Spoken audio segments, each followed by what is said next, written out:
to the South Asian Literature and Art Festival, or SALA as it's popularly known, proudly produced by Art Forum SF. This festival is special because of you chose to be here to listen and to celebrate South Asian voices. A heartfelt thank you to all our sponsors for making this Literature and Art Festival a reality. Your dedication to supporting writers, artists, and the exchange of ideas keeps creativity alive in our community. Now for some quick housekeeping rules. Please silence your phones and no recordings.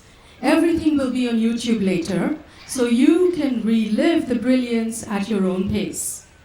Also, please make sure that you do not leave any belongings or water bottles behind. There will be a 15-minute Q&A after the session, followed by book signing by the author in the Florence Moore courtyard by the bookstore. And lastly, as a volunteer-run organization, we at SALA are deeply grateful to all our volunteers, without whose support none of this would be possible. So let's dive in, open our hearts and our minds, and enjoy the stories that remind us how art connects us all. So right now, celebrated poet and artist Imtiaz Dharker will be in conversation with Arundhati Subramaniam. Arundhati Subramaniam is a leading Indian poet and author of 15 books of poetry and prose. Her recent books include the prose work Women Who Wear Only Themselves, and a book of poems, The Gallery of Upside Down Women. A recipient of the Sahitya Academy Award for Poetry 2020, awarded by India's premier literary institution, and shortlisted for the T.S. Eliot Prize for Poetry in 2015. Her awards include the inaugural Khushwant Singh Poetry Prize, the Il Ceppo Prize in Italy, the Raza Award for Poetry, the Sark Literature Award, among others. She has been active as curator, literary and performing arts critic, and poetry editor. She divides her time between Mumbai, Chennai, and New York. And with that, let's welcome our panelists up on stage. Thank you.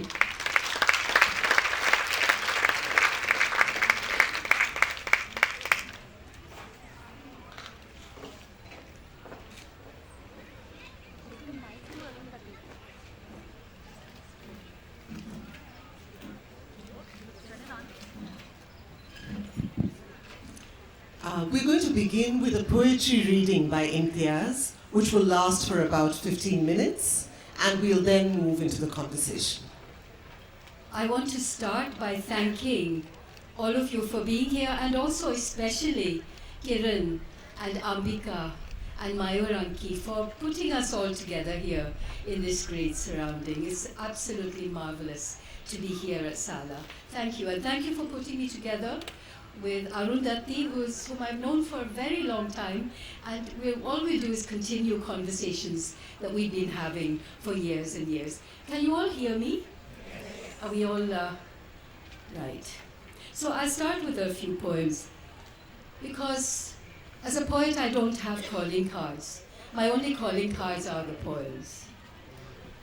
When I can't understand why they're burning books or closing borders, when they can't bear to look at God's own nakedness, when they ban the march, when they look away from the killing and pretend not to see the dead children, and I ask why, they just shrug and say, she must be from another country.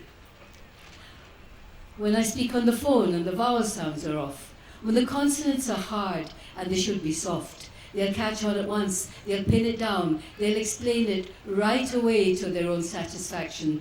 They'll cluck their tongues and say, she must be from another country.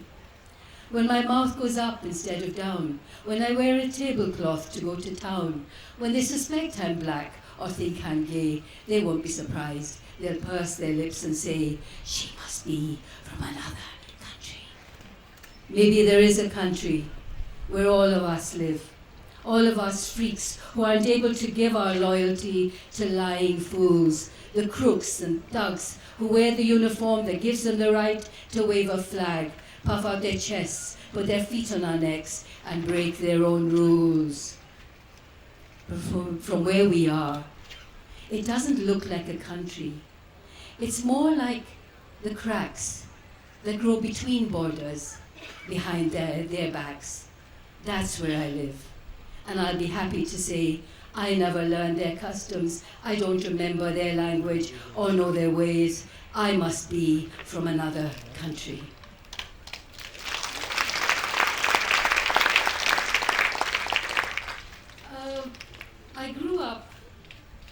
I grew up in Scotland, and as you know, it's a grey, bleak place, very different from here. But sometimes, when I was living there, I find my father bringing me something in a brown paper bag that he got, and it looked as if, to me, as if it wasn't just from another country, but from another planet. How to cut a pomegranate. Never, said my father, never cut a pomegranate through the heart. It will weep blood. Treat it delicately, with respect. Just slit the upper skin across 4 quarters. This is a magic fruit. So when you split it open, be prepared for the jewels of the world to tumble out, more precious than garnets, more lustrous than rubies, lit as if from inside. Each jewel contains a living seed. Separate one crystal, hold it up to catch the light. Inside is a whole universe. No common jewel can give you this. Afterwards, I tried to make necklaces of pomegranate seeds. The juice spurted out bright crimson and stained my fingers, then my mouth. I didn't mind. The juice tasted of gardens I'd never seen, voluptuous with myrtle, lemon, jasmine, and alive with parrot's wings. The pomegranate reminded me that somewhere I had another home. And thank you. And I'll read a few from my new book. This is called Shadow Reader. When I was in my 20s in Bombay, I was taken to read a great number of astrologers. And one was a shadow reader who measured my shadow and predicted my future based on that. I didn't believe a word that he said. I had been taken kicking and screaming. I didn't want to be there. But even though I didn't believe anything he said, even the mind of a non-believer can be occupied and possessed and colonized. In the year of my death, when I was 25, the shadow reader said I would live to a ripe old age. He licked his finger, flicked a page, and told me the year of my death. That year has arrived. I'm still here. When you come away from the rose garden, your eyes have changed color in the rain. You arrive in the city of pointing fingers to keening sirens and beeping phones, the clicking, the screens all on, and you still have petals falling from your mouth. You cross from corner to corner, a fugitive in this time. Your eyes are watercolor. In them, the city and all its workings have been stamped with guilt. The script blazes over the walls of the meat market, but the streets are brambled, thorned, and on the illuminated borders, there are drops of blood. And this is a different poem, because the roses are savages that will eat you alive given the chance. The map of this country is made of scars. They will put the body on a slab for examination. No. Out of respect for this body, there will be an inquiry to determine no. There was some jostling, two sides clashing, both sides were at fault. No. Seen from above, it looks like grief wrapped in a shroud of dust. But the blood has seeped so long and deep it could be a ring of rust. The wounds will be washed and sewn up to look like a map of a country that does not exist. They will carry the body as if it is a homeland they have lost. On their shoulders, they will carry the coffin. Yes, the mourners will lift their hands to honor her. Yes, there will be a bullet. Yes, there will be jostling. This is a wound opening. This is a country being torn again and again and again. A person falling apart. Yes, and everyone watching. Yes, did we watch this happening? Yes, did anyone see? No.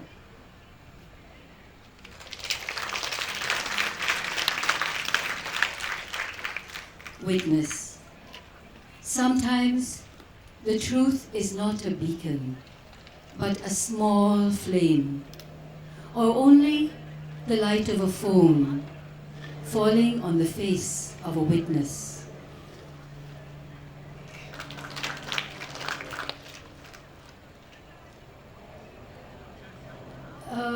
Of the poems in the book, I'll read you one that I wrote because one day I was sitting in the bar of the Station Hotel in Hull.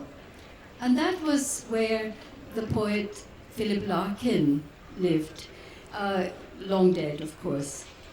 But I imagined that I saw him at the other end of the bar drinking beer. And I wondered, this was a notoriously grumpy poet. Not all poets are grumpy, but this one was. And so I wondered, would I go up and speak to him? No, of course not. And I also wondered whether he would even register me. Not at all, because I'd be nothing but a kind of unwelcome foreign blot at the edge of his vision. So I began to imagine him as a young man. And I also began to construct his imaginary profile on a dating app. Swiping left on Larkin. Here, he's younger, his shoulders thinner. She flicks a finger, swipes left.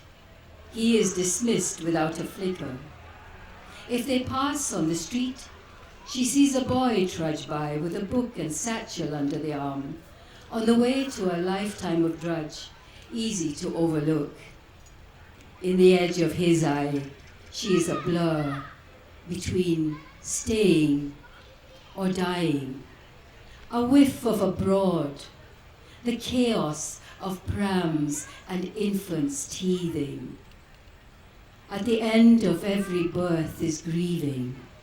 He takes the dog for a walk, his light on a leash, through the sputtering streets of a town caught in the act of drowning. From a window a curtain is waving, but his back is turned. Shops shut up and shutters come down on the chatter of living, the guttering years. All roads lead to a leaving. He goes into the bar of the Station Hotel, sits for a while. When he leaves a pale ring on the table. Gold spills out of basements over his feet. He walks down a street and out of his name. Beyond rumor and fame, a flurry of letters blown into gutters, the glitter of language on cobbles, his words remain. Hard as knuckles, bright as believing or half believing. At the end of the world, there is always the sea and its breathing, swiping right, across a blue screen to something beginning.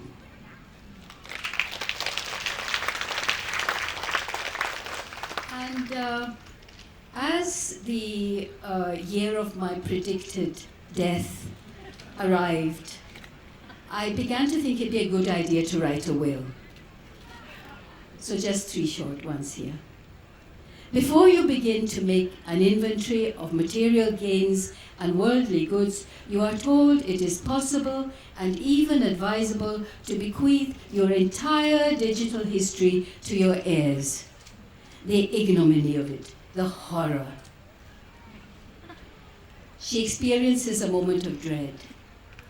Supposing it comes back into fashion to bury the dead with all they possess, laptops, phones, chargers, cupboards, sofas, the shame of it, the scale of the tomb to be sunk underground for the cars and hairdryers, the unworn dresses too tight to wear, too dear to lose. Think of the tons of soil to be shoveled out of the earth for the shoes. My God, the shoes.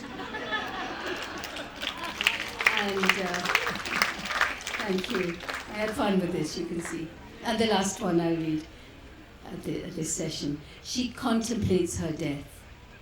Please don't write an obituary or send a tweet that says how sweet I was. I died despising everything and every one of you, and especially did not appreciate the picture you hearted of rabbits and donkeys.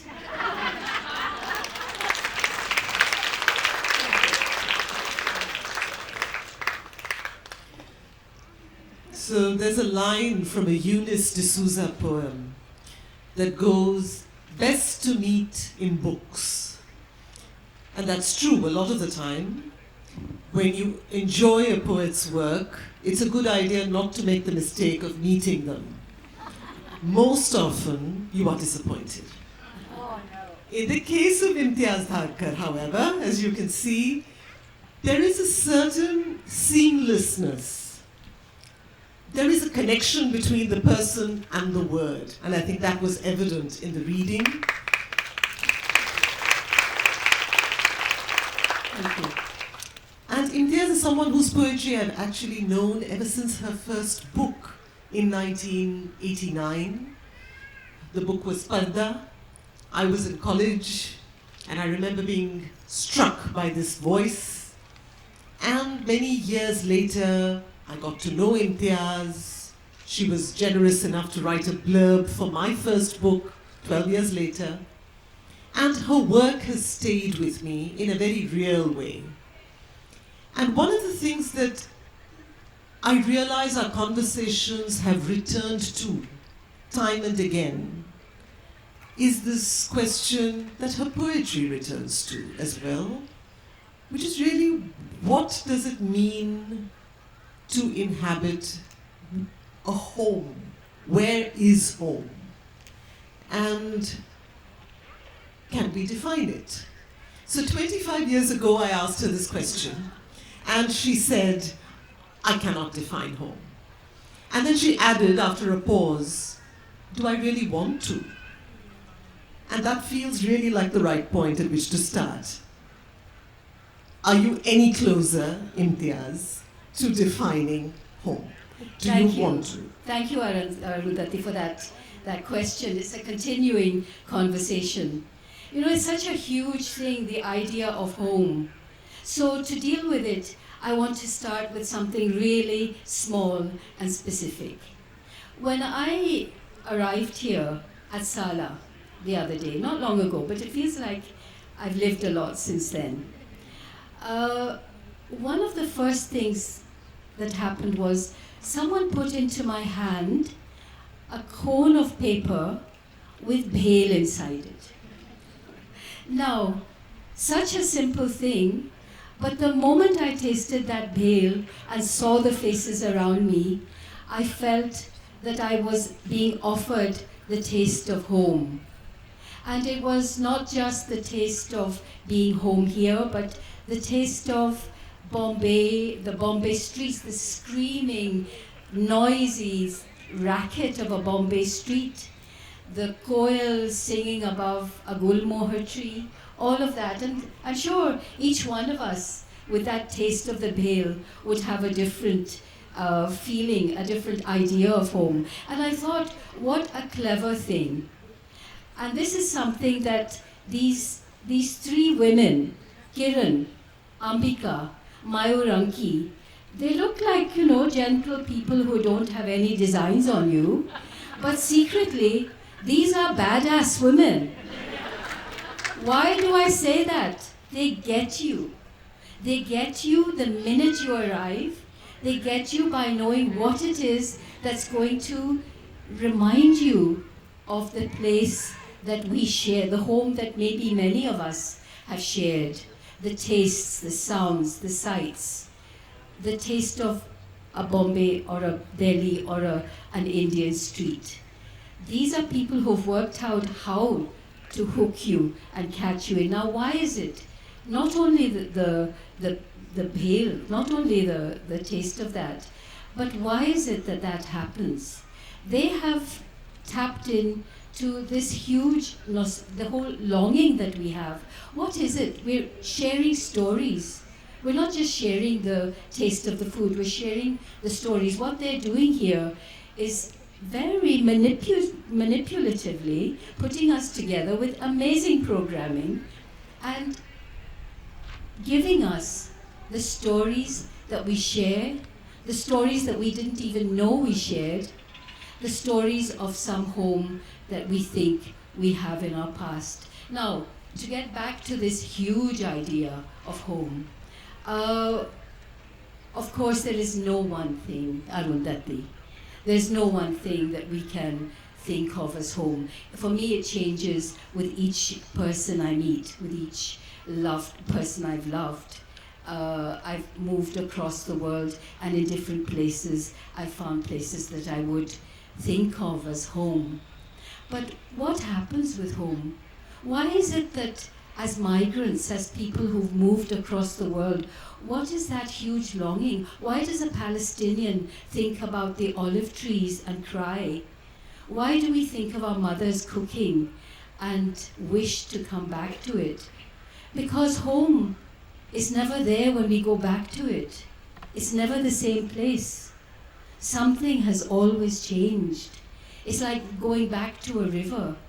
Someone has gone, a chair has moved, the taste of the person who cooked the food has passed on. So that huge longing for this thing called home, which is a sort of unspeakable longing, is something that we all carry with us. And so it's a huge, huge word, which I hope I've just begun to share with you. And if I asked each one of you, what do you think of as home right now?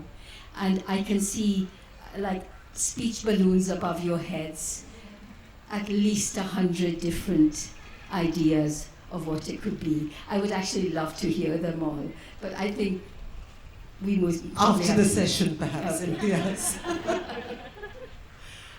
We will come back to home. I get a feeling that we're going to return to the subject several times during this conversation. But I want to say something about that very first book, Parda. And what struck me about it at that time was a certain interiority about that book, an inwardness, something, it seems to be pointing to something aslant. And that struck me because the voice was very compelling. But that was followed by a book called Postcards from God. Was it 7 years later? I think so. Yeah. No, not really. 5 years later. Which was a very different book. A book that turned outward. A book that engaged in a very sharp social and political critique of communal violence. And then I remember 7 years later, yet another book that seemed to actually engage in something like a striptease. All the pardas were pulled off. And there was a kind of exultant quality to that book. I Speak for the Devil. And now, of course, there have been books since then, Imtiaz, but now when you read from your most recent book, I felt the shadow again of something that reminded me of Padda. So it makes me curious to know how you would map your trajectory from one book to the other. Well, first of all, you start, I think some of you here are looking at your first books and some have moved on to different parts of their writing careers. And I think with the first book, I really thought I knew what I wanted to be doing. I thought that was it. I had an image of Parda and I knew that I was going to follow that image through. Slowly as I've worked on life and on books, I began to realize that I know nothing. I know nothing at all. As I grow older, I know less and less. Another thing that I realized was that looking outward, looking at the world, the sense of my own absurdity, the sense of my own smallness in the huge expanse of what's going on in the world made me feel that there are things much huger than anything that I can feel inside. So I began, as you say, it was a looking further and further outwards. And perhaps also, I think one of the biggest differences through all the books is this feeling that I can use humor. I can laugh at, someone was asking me, a young poet, do poetry books, you think poems always have to be based on sadness? No, I think what I've discovered is that humor can be used to say some very, very serious things, and that sometimes being able to laugh at oneself, being able to laugh at the world around us is another way of dealing with it, another way of dealing with some of the huge things that are going on around us. And the most recent book, do you feel there's a kind of looping back? Well, if you realize that you're told you're going to die, and in spite of yourself begin to think, oh, this might happen, and really do begin to make a will. So yes, it did mean that I began to look inward again, as well as find ways to express the multiple nature of the world, the diversity of the world, the hugeness and gorgeousness of the world as well. Well, speaking of humor, that poem, She Must Be From Another Country, is a poem I routinely read at workshops, simply because the point is made and the humor is sustained from beginning to end. There are many others like that in Imtiaz's work. And it actually brings me to a question that I hope will compel you to read a poem, which is just this. Imtiaz happens to be someone who was born in Lahore, who grew up in Glasgow, who then came to Bombay, and is now in London. So I'm told that the theme of this festival is borders. If there's anyone who has vaulted over borders, geographical and cultural, many times over, it is Imtiaz. You put it very nicely, but actually I call myself a cultural mongrel. Mongrels are those who know how to vault over borders, which is really my way of asking you, how, Imtiaz, do you make that happen? Because there's a playfulness with which those borders are vaulted over. And how does one turn displacement into this kind of world citizenship? Well, one of the things I really feel is that poetry travels without a passport. You know, there has to be something for all of us that the shared love of things, the shared taste of things, the sensuality of things, the absurdity of things that take us beyond national borders. I mean, what is a border in the end? You know, it's an artificial thing. We break through those things, and what better way to do that than with language, with the word, with something that we all know that we have in common. And that doesn't mean making it a kind of universal blur. You know, the thing is that once you become very, very specific, once you take a very specific experience, even from one country, and make it live, that being live is the thing that crosses the border. That being live is the thing that speaks. You see, what are we using? We're using an alphabet, the same letters in whatever languages, but our own alphabets. And we're using that to do so many different things. We're using that to write our prose, our poems, our stories. It's the stories that actually cross. And you know that here. All of you are doing it. All of you are listening to it. I think that's one of the things. And all I can say is it's being very, very specific. I don't know if you remember this, but you once told me that you attended a conference in Delhi, organized by the ICCR, where someone stood up and asked you, isn't it the obligation of the writer to synthesize East and West? And you said your response to that was that any kind of self-conscious response to any self-conscious attempt to synthesize will only make you a synthetic poet. And that line stayed with me, but it also reminds me now of the fact that on the one hand, one does not want to be a synthetic poet. On the other hand, your work is all about betweenness, it is all about bridges, it's all about turning walls into windows. I want to know how easy that is, because there have to be challenges, just like being nativist doesn't come easy to many of us. Being cosmopolitan is also a state we navigate. I wonder if you'd like to explore that, maybe with a poem. Okay. Which one do we think? At the Lahore Karai? Yes, exactly. Okay. At the Lahore Karai, which is a restaurant in Wembley, London.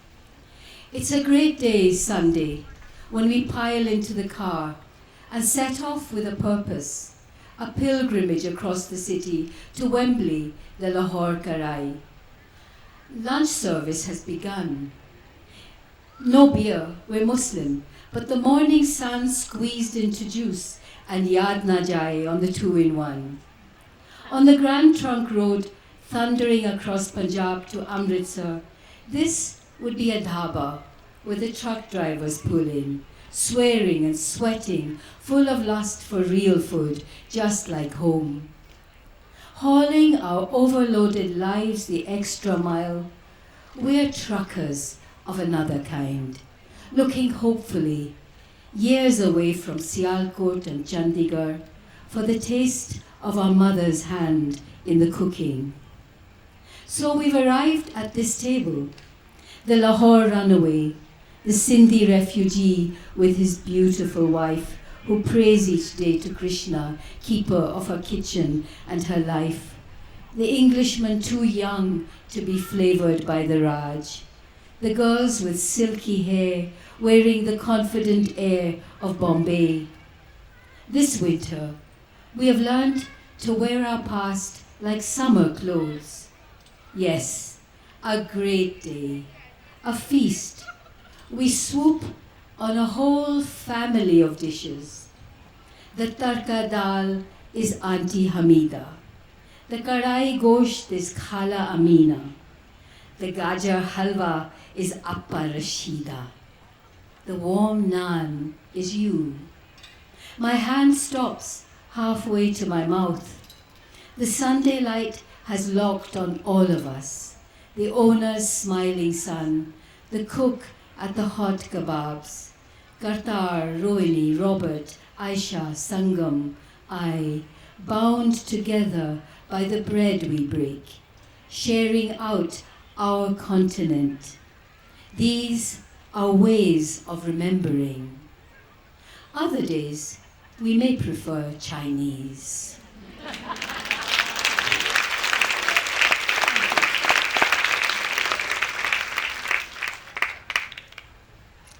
poems changed formally, Imtiaz, stylistically? I think there have been changes in the form of the poems. I'm using, for example, I began some work with the sonnet, with the Shakespearean sonnet. And I don't necessarily always want to work with form. I don't want to work formally. But there are times when having the discipline of form actually helps to write the poem. One of the things that happened was after my husband, Simon Powell, died. First of all that came out for a long time was a huge scream. But slowly I began to realize that what I was writing was not grief poems, but love poems. And I also began to realize that while I was reading Shakespearean sonnets, that those are a kind of model of great love poems. And one of the things that had happened was after Simon died, there was a dream that I had where he came back to reassure me that he was okay. And I realized that that dream wasn't working in any of the poems that I was doing in free verse. But when I began to work on a sonnet as a kind of a love poem, I realized that the dream had arrived in the middle of the poem, and somehow, because of the formality of the sonnet, because of the discipline, it found a place in the middle of the poem. If I may, I'll read you the poem. It's called The Trick. In a wasted time, it's only when I sleep that all my senses come awake. In the wake of you, let day not break. Let me keep the scent, the weight, the bright of you. Take the countless hours and count them all night through, till that time comes when you come to the door of dreams, carrying oranges that cast a glow up into your face. Greedy for more than the gift of seeing you, I lean in to taste the color, kiss it off your offered mouth. For this, I fall asleep in haste, willing to fall for the trick that tells the truth, that even your shade makes darkest absence bright, that shadows live wherever there is light. I think one of the other things that's happening in that poem is that play of shadow and light, and I continued with that theme because our happiest moments may have shadow in them, but we only know that we are happy, we only know there is light because of the shadow. So that idea began to play through the whole book, Shadow Reader. And of course I was using that as well to talk about possession of different kinds, how we are colonized through art, how the voice that is used in art has so often been the voice of the colonizer. And I examined that play of light and shade through a whole series of poems after that. Light and shade is a very integral part of Imtiaz's work in more ways than one, because she is also a visual artist who draws, and all her books have been accompanied by drawings. And what's always interesting is that the drawings are not visual paraphrases of the poem, and the poems are not simple reflections of what is drawn. There is an interesting conversation that goes on between the two. And tell us more. Well, when how do I write? I begin in the morning, I walk out on the street. I have to come down. I live on the 12th floor of a building. I have to come down and my feet have to touch the actual ground of a London street as it happens. And the reason I do that is that the rhythm of the steps begins to set up a beat that can very often unlock the idea of a poem. And then, of course, the voices on the street, things that I see on the street, the way the light and shade changes. And I carry with me A4 sheets and waterproof, a pen with waterproof ink. And as I walk and as I maybe sit down, more often sit down at a cafe somewhere in a station and listen to voices, and I begin to write. But very often when I begin, the line can become not just the line of a poem, but the line of a drawing, because there are images coming through all the time as well. So they're happening at the same time. It's like going over to the same landscape with two different modes of transport. It's taking, sometimes it takes the form of the line of a poem, and sometimes a line that becomes a drawing, and they sort of feed off each other.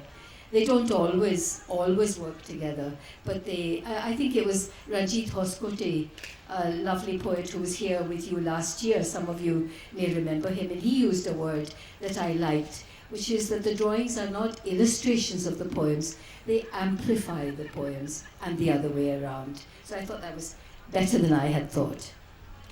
But the drawings also have their own life, right? They exist outside of the books of poetry. They do. Yes, very often the drawings, although in the books they're, book-sized and small, but mostly when I draw, the page can't contain what I have, and it kind of grows to 6 feet across. So I have black and white drawings that are very often 6 feet across, and that's what happens is I start with the sketches and then work on the floor and work on these huge sheets of paper, and the drawings just grow from there. And interestingly, the drawings are drawings and they're not paintings. I remember you once saying that those who draw are never taken as seriously as those who paint. I changed my mind about that. I think drawing is now taken reasonably seriously. I don't know how many artists there are here, but we all know that drawing is the base for everything else. Until you know that, until you know the rules of the drawing, you can't actually do all the rest. You have to know the basics to break the rules. And I believe that drawing is something that's really important for everything that I do.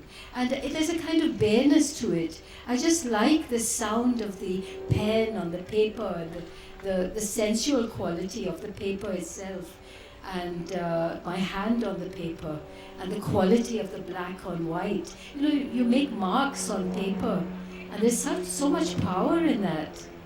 Just that. And it's stronger than any sound effect. It's black on white has been something that's mattered a lot to me, whether it's in words or in drawings.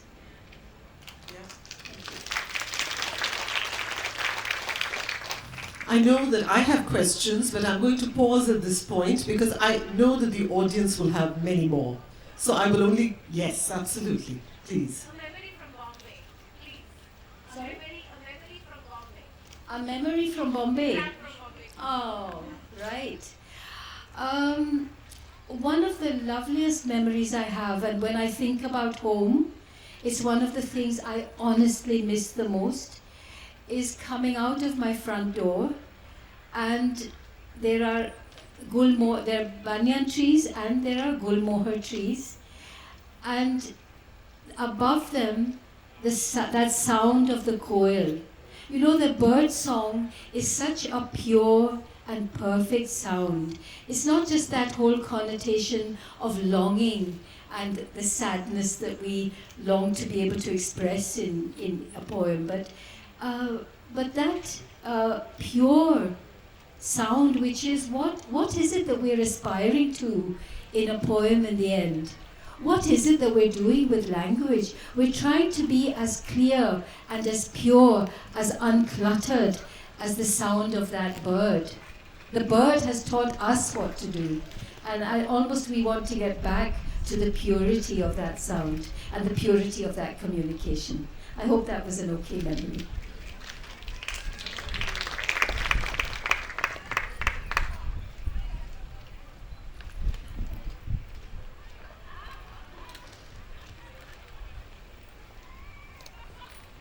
Hi. Firstly, such an honor to be in your presence, Imtiaz, ma'am. I never thought that The poet that I would be teaching in classrooms back home in India would be here, and I would be listening to her live. So really an honor. I'm grateful for your poems. If you have the minority poem with you, I would love to hear that live. But also, I remember a line from it which said, "I don't fit like a clumsily translated poem." And I can clearly see, of course, that your poetry has evolved and your writing has evolved. But what would you like to say to that voice, and what does that voice say now? To the poet of minority, it's so interesting that we change. We change so much that that poem now feels as if it was written by someone probably your age. And that's a lifetime ago. A lot of what I said in that poem still holds. I mean, of course, everything that I said I'd still hold to. But the person who wrote it is different, and the person who wrote it could not write that poem again, which is why it's so important that you, at this stage in your lives, are writing the poems that you are writing, that your students are hearing those poems at that point in their lives. Because when they hear that poem 70 years on, it's going to become a different poem. I mean, the same poem has a different life. They'll say she must be from another country, or something I wrote 25 years ago. But it takes on a different life with each political event.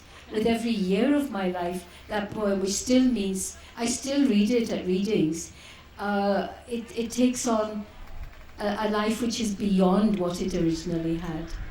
Thank you for mentioning minority.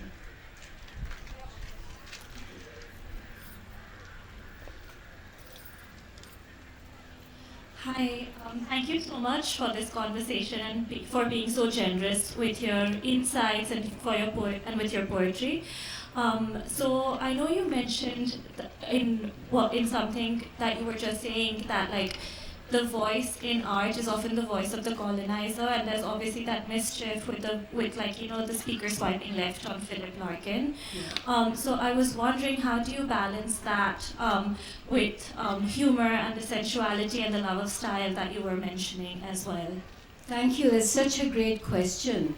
To come, first of all, to the idea of the colonizer and the colonizer's gaze, I began to realize how much of art and poetry and literature that we have brought into our own bodies almost has been handed to us by other people, by the colonizer. And we've internalized so much of that we are often seeing the world and interpreting the world through the eyes of the same colonizer. Now, there's a way of handling that which is to be furious, and of course you're furious. And of course take that anger, but then turn it into something. I'm often, in this book, Shadow Reader, turning it into something else. Because how do you subvert the view of the colonizer? You take it and you show the absurdity of what has been happening for centuries. A way of showing that absurdity is to take possession of the voice and turn it around on them, and turn it around most of all with humor. And I think that's something that I've tried. It happens naturally in a way, because there is absurdity, and it is something that lends itself to, once you begin to see it, it lends itself every minute to being satirized and laughed at and laughed with as well. Because we are doing it too. We are continuing the colonization of the planet and the animals and nature, believing that we are more important and more entitled than all of the earth. So in a way we are doing that too. So the best humor, again, is not just laughing at someone else, but use what has been done, turn it around, think about what it has done to your body, to yourself. Not just come at that with anger, which also has its place, but then turn it around and see how we are also part of this, and we are also continuing the madness and the absurdity of this world at the moment.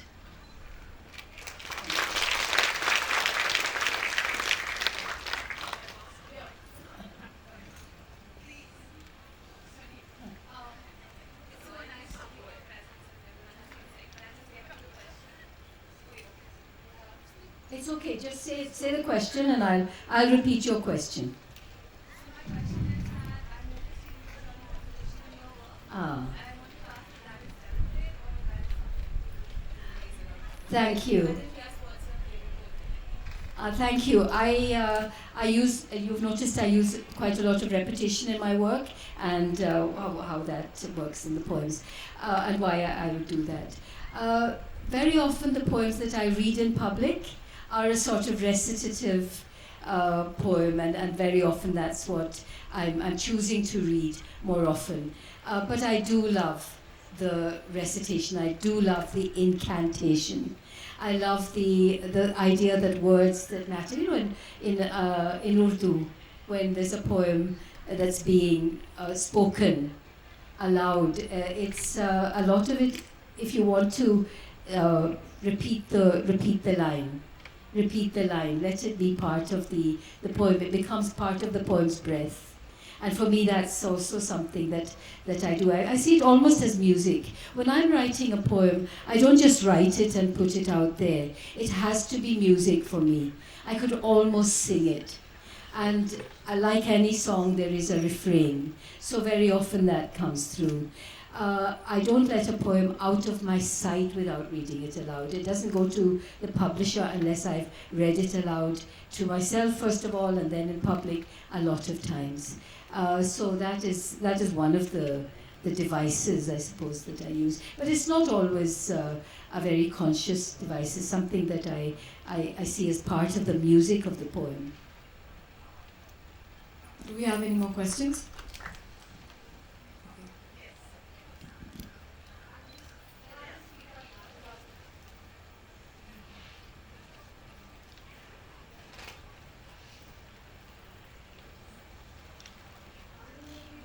You know, you said something which is about in-betweenness and bridges and wall morphing into window, and that was so compelling. Thank you for that. And my question to Imtiaz is around that. Would you kindly share a moment in your life where you saw a wall morph into a window that left you with a feeling of expansion or elevation? I'd love to hear that. That's so interesting. I think the walls, in fact, what Arundhati was referring to so beautifully was the whole idea of the veil, and the veil turning into a transparent membrane and then turning into a window, which is a lovely poetic way of saying something that I've been writing.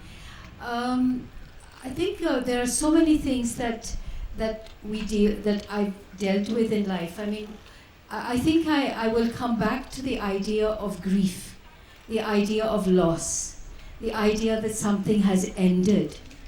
And when we come, I don't know how many people have dealt here with loss of various kinds and a feeling that you've come to a dead end, that there is no going forward. Arundhati was talking to me earlier about a moment in her life, and she spoke about it when she read the other day, when there were no words. She had come to a blank wall in terms of the writing, when the words have dried up, and that is a horrible moment in a poet's life.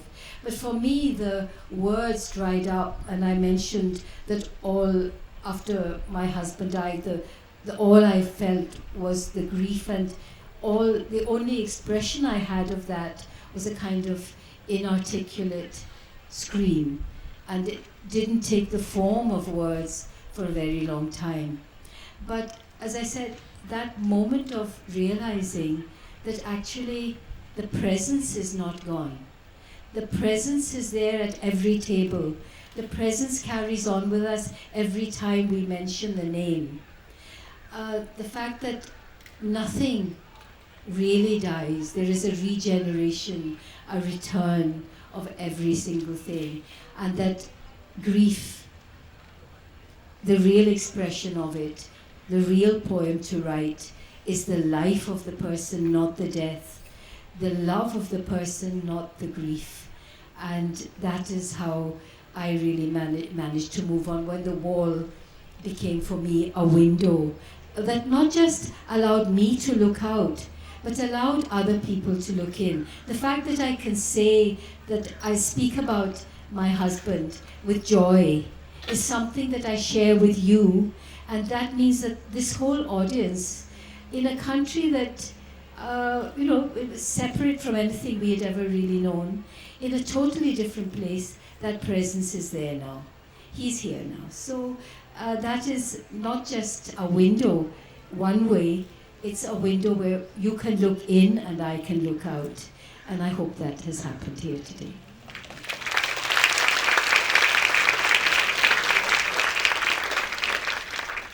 I think it always makes sense to conclude with a poem, so I'm going to ask Imtiaz to read.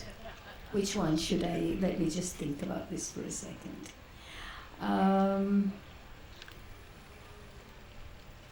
A Postcard from God poem? Oh, minorities? Okay, after Simon. Sorry? The first one after Simon, he says. The first one, that was the trick. That was the trick, actually, so I've read that. So should I just do minority? It's done. Minority. Okay. Oh, but there's another one, sorry. I'll move on to another one. Yeah. Listen, how many of you have known Bombay, old Bombay? Right, quite a few. Did any of you ever go to the Naz Cafe at the top of Malabar Hill? So it's one of those old cafes. All right, so I will read you. Hirayat, Old Bombay. Hirayat is one of those almost untranslatable Welsh words that means a longing to return to something that may not even have existed and is certainly no longer there. And that brings me back to the whole idea of what home is and our first question. Hirayat, Old Bombay. And it helps to know that Simon Powell was half Welsh, my husband. Hirayat, Old Bombay. I would have taken you to the Naz Cafe if it had not shut down. I would have taken you to the Naz Cafe for the best view and the worst food in town. We would have drunk flat beer and cream soda and sweated on plastic chairs at the Naz Cafe. We would have looked down over the dusty trees at cars creeping along Marine Drive, round the bay to Eros Cinema and the talk of the town. We would have held hands in the Naz Cafe, over sticky rings on the tabletop, knee locked on knee at the Naz Cafe, while we admired the distant stock exchange, Taj Mahal Hotel, Sassoon-Dock, Gateway. We would have nursed a drink at the Naz Cafe, and you would have stolen a kiss from me. We would have lingered in the Naz Cafe till the day slid off the map into the Arabian Sea. I would have taken you to Bombay if its name had not slid into the sea. I would have taken you to the place called Bombay if it were still there. And if you were still here, I would have taken you to the Naz Cafe.